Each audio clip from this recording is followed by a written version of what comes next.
বিসমিল্লাহির রহমানির রহিম।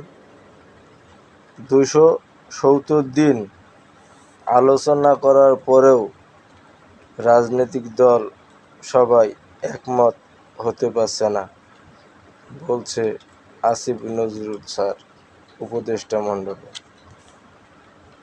তাদের মধ্যে এত মতামত, এত তাদের মধ্যে ফ্যাসাদ, একজনা এক কথা বলছে আর একজনা আর এক কথা বলছে। তারা নিজের ক্ষমতা নিয়ে ব্যস্ত হয়ে আছে, কেউ কাউকে মানছে না, কারোর সাথে কেউ আলোচনায় যাওয়ার পরেও কথা কাজে মিল হচ্ছে না। এই ফ্যাসাদ লাগিয়ে আছে। সবাই মিলে যদি একসাথে কাজ করে, সবাই মিলে যদি বসে আলোচনা করি, একটা জিনিসের সমাধানে আসে, তাহলে এটা ভালো কিছুই হবে ইনশাল্লাহ।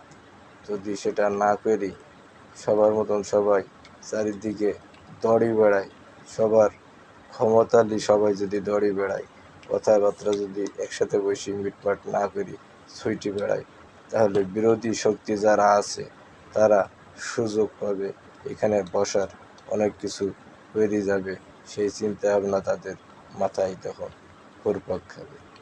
যদি এই জিনিসটা তারা না বোঝে, যদি দেশের মধ্যে এরম অশান্তি গোলযোগ তৈরি করে দেওয়ার সুযোগ করে তারা দল, এতদিন আলোচনা করার পরেও তারা একমত হতে পারছে না কেন, সমস্যাটা কোথায়?